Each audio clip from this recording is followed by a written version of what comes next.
La pluie tombait de rue sur la ville, noyant les rues sous une couche épaisse de grisaille. J'étais là, caché dans les ombres, une cigarette à moitié consumée coincée entre mes lèvres. La fumée se mêlait à la brume de la nuit, disparaissant avant d'atteindre la lumière jaune des lampadaires. C'était un de ces soirs où l'air semblait plus lourd, chargé de secrets et de promesses mortelles. Un de ces soirs où les vivants frôlent la frontière de l'invisible sans jamais la franchir. Moi, je l'avais franchie il y a longtemps. Balder, c'est le nom que je porte, un nom que j'ai presque oublié d'où il vient. Mi-homme, mi-démon, on m'a envoyé en enfer pour une seule raison, dresser les chiens noirs, des molosses massifs, invisibles aux humains ordinaires, mais omniprésents pour ceux qui flirtent avec la mort ou les damnés comme moi. Leurs crocs sont aussi affûtés que des lames, et leur regard d'un noir sans fond me rappelle sans cesse mon propre reflet. Je suis leur maître, celui qui les tient en laisse la plupart du temps. Mais ce soir, je ne suis pas là pour dresser. Non, ce soir, je suis sur terre pour collecter une âme, une simple âme humaine qui a triché, menti, pactisé avec des forces qu'elle ne comprenait pas.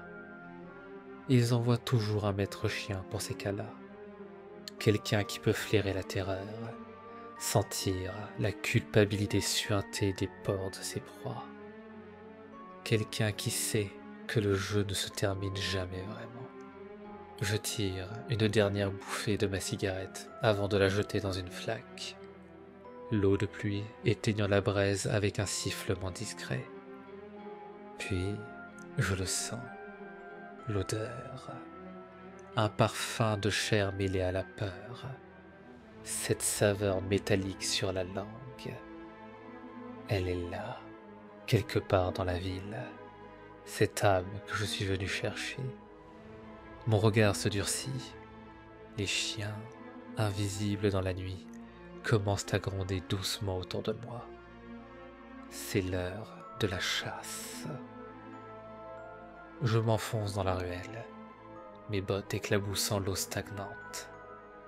Mes chiens noirs suivent dans mon sillage, fantomatiques, prêts à bondir à la moindre de mes instructions. Leurs grondements sourds et menaçants résonnent dans mes oreilles, couvrant presque le bruit de la pluie. Je ne les retiens qu'à peine. Leur excitation est contagieuse.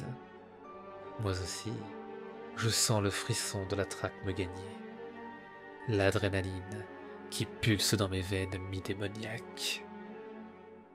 L'odeur de l'âme, de cette essence particulière, devient plus forte à chaque pas.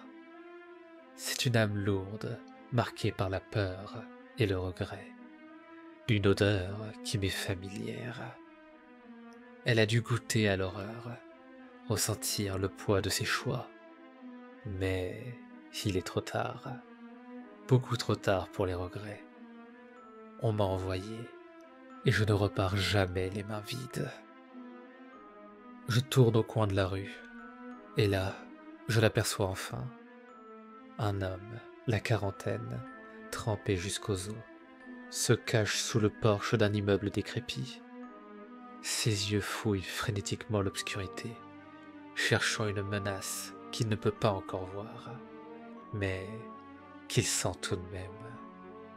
Il sait que la fin approche, même s'il ne comprend pas tout à fait pourquoi. Je fais signe à mes chiens. Ils s'arrêtent, silencieux, immobiles comme des statues. L'homme ne les voit pas, mais son souffle court, ses mains tremblantes. Tout en lui me crie qu'il sent leur présence. Je m'avance lentement, sans un bruit, jusqu'à ce que mon ombre se dessine sur le mur derrière lui. « Tu es en retard » murmurai-je, ma voix rauque résonnant dans la nuit. Il sursaute, tourne la tête vers moi, ses yeux s'écarquillant de terreur. Il me reconnaît, pas moi, pas Balder, mais ce que je suis, ce que je représente. Tous ceux qui sont proches de la mort voient qui je suis réellement. Un chasseur. L'expression sur son visage me dit tout ce que j'ai besoin de savoir. Il comprend pourquoi je suis là. Non, pas encore. Je peux arranger ça, balbutie-t-il, reculant d'un pas, ses mains s'élevant comme pour me tenir à distance. Il n'a aucune chance. L'odeur de sa peur est presque suffocante. Un frisson me parcourt l'échine. C'est le moment que j'aime. Cet instant précis où l'âme sait que tout est fini, où elle comprend que personne ne viendra la sauver.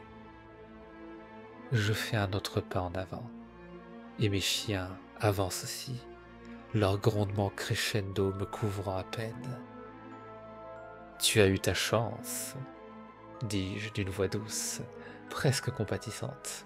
« Tu savais que ça finirait comme ça. » Il titube, trébuche contre le mur derrière lui. Ses yeux sont ceux d'un animal pris au piège. Mais il a encore ce petit éclat de défi, cette étincelle de survie qui brille au fond de son regard. Il sort un crucifix de sa poche, le brandissant vers moi, comme si cela pouvait me repousser. Un sourire amer étire mes lèvres. Ça ne marche pas comme ça. Je souffle avant de faire claquer mes doigts. À cet instant, mes chiens bondissent. Leurs mâchoires se referment sur lui avec une rapidité terrifiante. Mais il ne crie pas, non. Son cri reste bloqué quelque part entre sa gorge et son esprit, étouffé par la terreur pure et par ce moment suspendu, juste avant que je lui arrache son âme. Je le sens partir. Je sens son essence s'évaporer, comme une fumée qui glisse entre mes doigts, arrachée de force par mes compagnons à quatre pattes. Il l'emporte, la déchire du corps de l'homme, et l'offre à moi.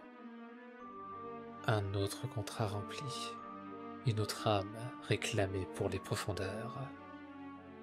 L'homme s'effondre, un pantin désarticulé dont les fils ont été coupés.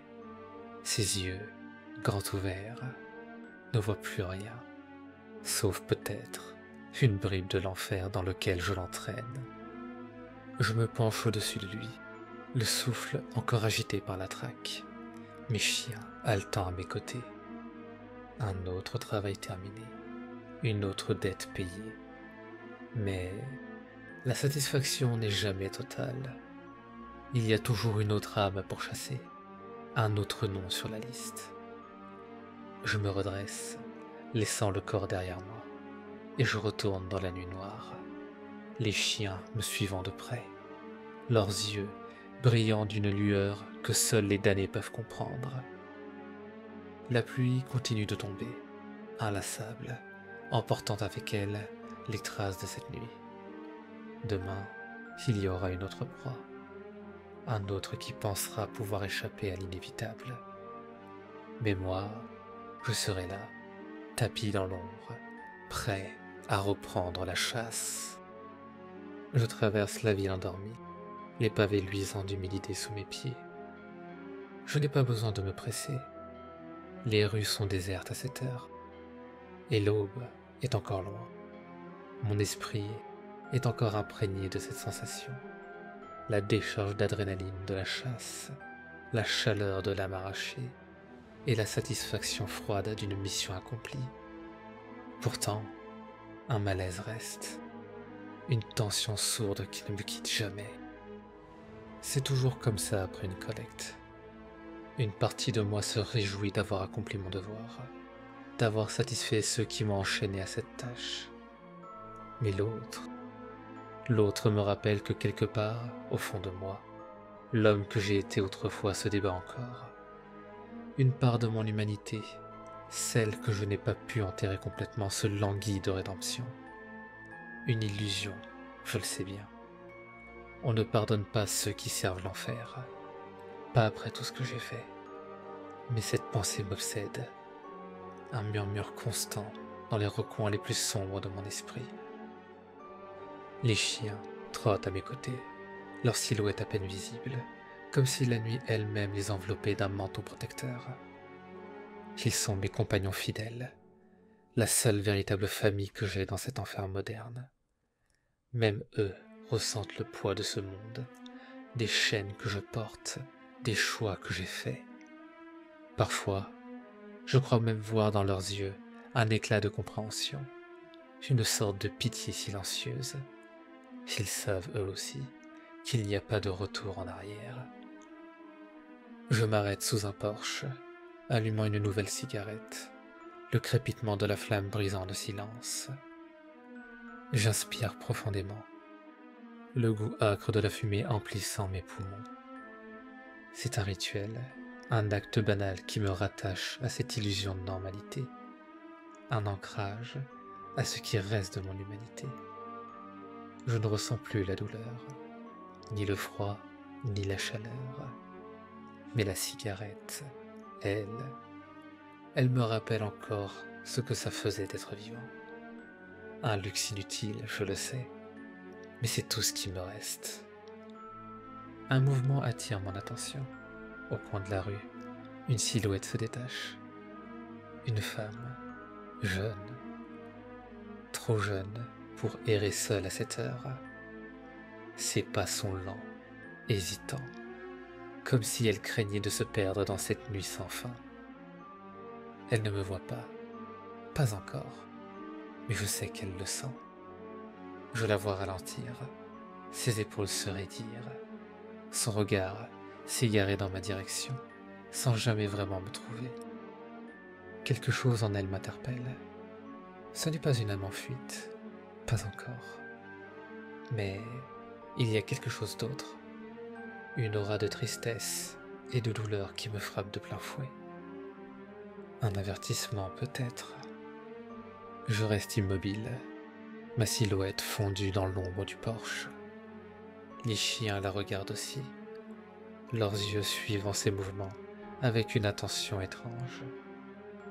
Je sais qu'ils ressentent ce que je ressens, une anomalie, une rupture dans le tram de la nuit. Elle s'arrête enfin, juste en face de moi, les mains tremblantes comme si elle pouvait sentir ma présence sans me voir. Ses lèvres bougent, mais aucun son ne sort. Un frisson la parcourt, et je sais que c'est le moment. Une pensée me traverse. Pourquoi elle?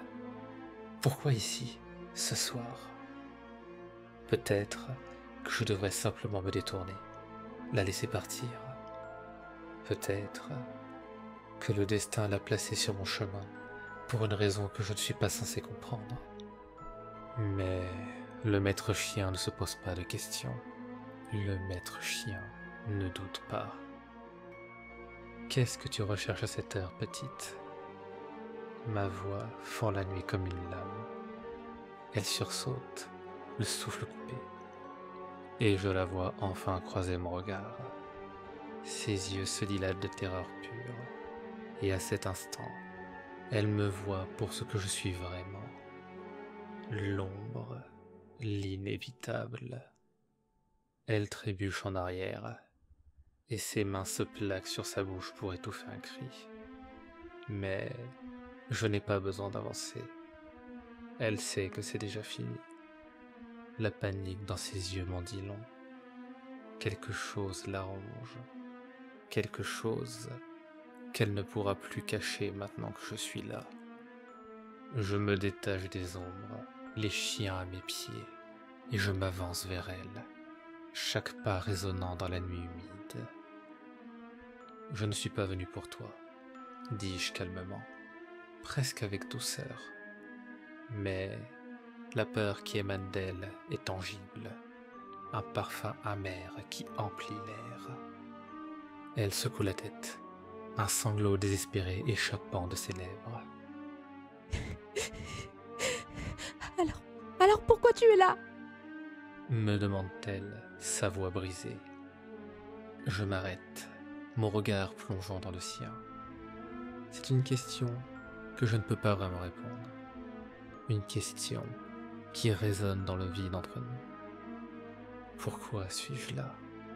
Pourquoi? Pour qui? Je ne sais pas, admets-je finalement, le goût amer de la vérité sur la langue. Elle s'effondre, tombant à genoux, les mains agrippant le sol mouillé. Et je reste là, impassible, mes chiens autour de moi, attendant un ordre qui ne viendra jamais. Parce que cette fois, il n'y en a pas. Je la regarde trembler, agenouillée devant moi, perdue entre la terreur et la compréhension. Ses sanglots résonnent dans la ruelle déserte, étouffés par la pluie qui ne cesse de tomber. Mes chiens se rapprochent, leur souffle chaud soulevant de petites veloutes de vapeur dans la nuit froide. Ils sont agités, sentant la confusion dans l'air. Mais je ne bouge pas. Quelque chose me retient, une impulsion que je ne comprends pas. Pourquoi tu me regardes comme ça? Murmure-t-elle, ses yeux fous de peur et de supplication. Elle est tellement humaine, tellement vivante, que ça en devient presque insupportable. Je vois la fragilité de son existence, la finitude de sa chair, et cela me renvoie à ce que je suis devenu, une ombre parmi les ombres, condamnée à arpenter les deux mondes sans appartenir à aucun. Je sais que je devrais partir, la laisser à son destin. Ce n'est pas une âme qui m'a été désignée. Ce n'est pas une proie sur ma liste, mais sa présence me hante. Une sorte de rappel que, malgré tout, je ne suis pas totalement perdu, que l'humanité en moi lutte encore pour ne pas disparaître dans l'abîme. Les chiens grognent, comme pour me rappeler ma mission. Ils ressentent mes doutes, et ça les rend nerveux. Je pourrais tourner les talons et les rappeler à l'ordre. C'est ce que je devrais faire. Oublier cette fille et retourner dans les ombres. Reprendre ma traque ailleurs. Mais, au lieu de ça, je fais un pas vers elle, puis un autre. Elle recule, glissant sur le pavé mouillé, sa respiration s'accélérant à chaque pas que je fais. Je me penche sur elle, mon visage à peine éclairé par la lumière d'un lampadaire distant. Elle sent la mort. Je le sais maintenant. Elle est proche de la frontière, si proche que même si je ne suis pas venu pour elle, quelque chose dans son destin m'a attiré ici. Tu n'aurais pas dû rester dehors cette nuit, dis-je, d'une voix basse et rauque, sans la moindre menace. Mais elle comprend, elle le sait. Je savais pas. Elle murmure, ses yeux se remplissant de larmes. Si, je réponds, tu le savais. Je la sens faiblir, son corps se détendre comme si la résignation la prenait. Elle tremble encore, mais ses mains cessent de lutter, de s'accrocher au sol comme si elle espérait encore fuir. Elle baissa la tête et je vois ses épaules s'affaisser. Elle a accepté. Peut-être qu'elle a toujours su, quelque part, qu'une nuit comme celle-ci finirait par arriver. Je me redresse, détournant le regard, une douleur sourde émergeant quelque part dans ma poitrine. Je ne devrais pas ressentir ça, pas maintenant, pas pour une inconnue. Je ne suis pas un ange de miséricorde, et pourtant, la pitié s'infiltre en moi comme un poison. Les chiens sont immobiles, en attente. Ils regardent, guettent mon ordre. Mais je reste silencieux, Je veux pas mourir. dit-elle soudainement d'une voix cassée, ses yeux se relevant vers moi, cherchant quelque chose que je ne peux pas lui donner. Un espoir, une chance. C'est là que je prends conscience de ce que je suis en train de faire. J'ai hésité. J'ai laissé cette petite étincelle d'humanité me distraire. Et c'est une erreur que je ne peux pas me permettre. Je ferme les yeux un instant, respirant profondément. Et quand je les ouvre de nouveau, ils sont froids et vides, comme la nuit autour de nous. Je ne suis pas celui qui décide, dis-je d'une voix plate, presque mécanique. C'est la vérité. Ce n'est jamais moi qui décide. Je suis l'instrument, le chasseur, pas le juge. Elle baisse de nouveau la tête, brisée. La lumière s'éteint dans son regard. Je sais ce que je dois faire, mais je n'arrive pas à bouger. Je suis figé, pris au piège, dans cet instant suspendu entre le devoir et un besoin plus profond, plus humain. Un besoin d'accomplir quelque chose de différent, de briser le cycle. Mais je n'ai pas ce luxe. Je fais claquer mes doigts. Rien ne se passe. Les chiens n'ont pas bougé. Ils me regardent avec leurs yeux noirs comme l'abîme, leur silence plus lourd que le tonnerre. Je recommence, ma main tremblante, mais c'est comme si mon ordre restait suspendu dans l'air, incapable de franchir la distance qui nous sépare. Non, dis-je dans un souffle, en colère contre moi-même, en colère contre cet échec. Mais il est trop tard. Elle lève les yeux vers moi, et je vois une lueur de compréhension, une lumière fugace, douce, celle de quelqu'un qui comprend que la mort ne viendra pas ce soir. Tu n'es pas obligé de le faire. Dit-elle, et je ressens un vertige, une chute, comme si tout ce que je connaissais s'effondrait. Je recule, frappé par l'absurdité de ce moment. Je suis le maître chien, je suis celui qui chasse, qui ramène les âmes. Ce n'est pas à moi de décider de la vie et de la mort. Et pourtant, elle est toujours là, vivante, alors que mes chiens, d'habitude si obéissants, restent silencieux. Je fais volte-face, ma respiration se faisant plus lourde, et je disparais dans la nuit. Les chiens me suivent sans un bruit, mais leur silence me pèse. La pluie continue de tomber alors que je m'enfonce dans les profondeurs de la ville, emportant avec moi une question que je n'arrive pas à chasser de mon esprit. Pourquoi? Pourquoi ai-je hésité? Pourquoi l'ai-je laissé partir? Ce n'est qu'en atteignant les ombres les plus profondes, là où les lampadaires ne peuvent plus percer, que je comprends. La frontière que je traverse chaque jour, cette ligne fragile entre l'humanité et la damnation, elle est plus fine que je ne l'ai jamais cru. Et pour la première fois depuis des années, une peur ancienne, presque oubliée, naît en moi. La peur de ce que cela pourrait signifier. Les ombres me recouvrent comme un voile rassurant, et je m'y perds, marchant sans but dans ce dédale de ruelles, les pas des chiens résonnant faiblement derrière moi. Ils me suivent, mais quelque chose a changé.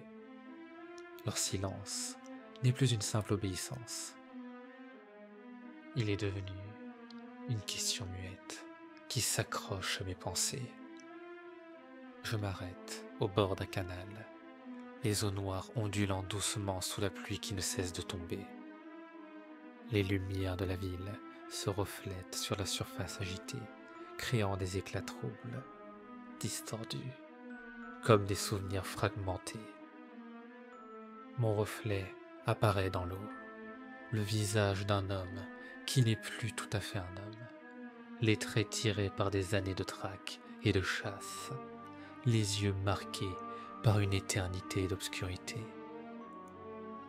Je repense à cette fille, à son visage empreint de peur, puis de résignation, et finalement d'espoir. Un espoir que je ne devrais pas lui avoir laissé. Pourquoi n'ai-je pas agi? Pourquoi ai-je failli?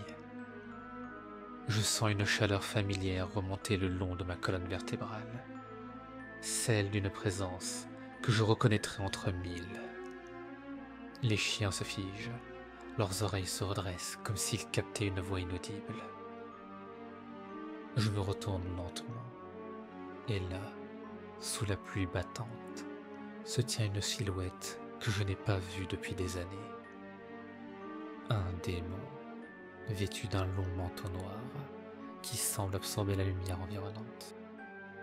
Ses yeux brûlent d'une lueur rouge et perçante.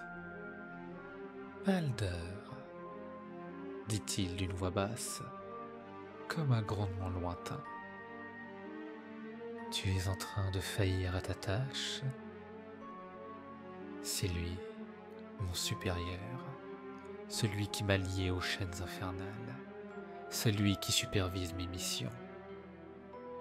Il me regarde avec une intensité glaciale, comme s'il pouvait voir à travers ma peau et lire la moindre de mes pensées. Un poids s'installe sur ma poitrine, lourd et oppressant. J'ai rempli ma mission, répliquai-je, d'une voix que je veux assurer, mais qui sonne creuse. L'âme que j'étais venu chercher est en bas maintenant. Et celle que tu as laissée filer? Sa question claque dans l'air, laissant derrière elle une brûlure vive. Je veux répondre, mais aucun mot ne sort. Il sait. Bien sûr qu'il sait. Chaque collecte est surveillée, chaque mouvement scruté. Il sait que j'ai hésité, que j'ai reculé devant une tâche qui aurait dû être mécanique. Tu es un maître chien de l'enfer, continue-t-il, son ton plus acerbe et menaçant. Ton devoir est de traquer, d'amener les âmes condamnées, pas de laisser une humaine innocente vivre alors qu'elle avait déjà un pied dans la tombe. Sa voix me transperce comme une lame, me renvoyant à ce que je suis devenu. Un chasseur, un serviteur des profondeurs, rien de plus. Mais quelque chose en moi se tord, une révolte sourde et sans nom. Un refus de me soumettre une fois de plus à cet ordre absolu. Elle n'était pas sur ma liste, finis-je par dire, ma voix brisée par une colère contenue. Ça n'a pas d'importance, réplique-t-il, son visage s'assombrissant. Tu as laissé ta faiblesse t'envahir. Tu as trahi ton rôle. Il fait un pas en avant, et les chiens se redressent, leurs muscles tendus comme s'ils attendaient un ordre, un signal pour m'écraser, me dévorer. Une sueur froide glisse le long de mon dos, mais je ne bouge pas. Un feu nouveau brûle en moi, une certitude que je ne pensais plus posséder. Si je suis un traqueur, dis-je lentement, les mots trouvant leur chemin malgré ma peur, alors je sais reconnaître la fin d'une chasse, et ce soir, ce n'était pas la mienne. Un silence pesant tomba sur nous. Les chiens ne bougent pas, Ils attendent, comme si le moindre geste pouvait briser cet équilibre fragile. Mon supérieur me fixe, ses yeux rouges brûlant d'une rage contenue. Pendant une seconde, je m'attendais à ce qu'il ordonne à mes chiens de se retourner contre moi, de m'engloutir pour cette insubordination impardonnable. Mais rien ne vient. Il me dévisage, ses traits devenant une statue froide et immobile. Puis, contre toute attente, il éclate de rire. Un rire amer, sans joie qui résonne dans la nuit, couvrant même le fracas de la pluie. Tu es vraiment une anomalie, Balder, dit-il finalement, son rire s'éteignant aussi vite qu'il avait commencé. Un chien qui pense pouvoir défier son maître. Tu veux sauver des âmes maintenant? Tu penses encore pouvoir changer quelque chose? Je ne réponds pas, parce que je n'ai pas de réponse. Je sais seulement que quelque chose s'est brisé ce soir. Une chaîne qui m'entravait, une certitude que je croyais inébranlable. Il me fixe encore, pesant mes mots en silence. Puis, lentement, il sourit, un sourire glacé et cruel. Très bien, murmure-t-il. Tu veux jouer au héros, Balder? Tu veux prétendre que tu es plus qu'un simple chasseur? Il s'approche, si près que je peux sentir la chaleur infernale émanant de lui. Une chaleur suffocante, presque étouffante. Son regard plonge dans le mien, et je ressens une vague de terreur. Une certitude que ce choix, cette nuit, aura des conséquences. Alors, continue, dit-il finalement, sa voix aussi froide que la pluie qui nous entoure. Mais n'oublie pas ceci, quand tu tomberas, et tu tomberas, ce seront tes chiens qui te déchireront, parce que tu resteras toujours l'un des nôtres. Il recule, et dans un battement de paupières, il disparaît. Seuls restent les ombres et la pluie, et mes chiens qui attendent, silencieux. Je me redresse, la respiration lourde, la gorge serrée. Ce soir, quelque chose avait définitivement changé.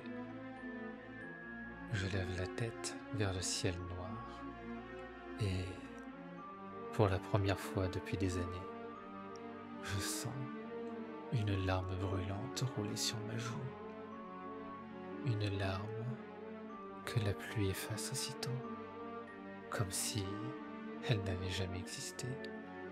Mais moi, je sais qu'elle était là. Je m'éloigne du canal, les chiens à mes côtés, et je reprends ma marche, sans destination précise. Je sais seulement que, désormais, chaque traque sera différente. Parce que je ne suis plus seulement un chasseur. Je suis Balder, le maître chien. Celui qui a commencé à voir au-delà des ombres et qui ne peut plus les ignorer.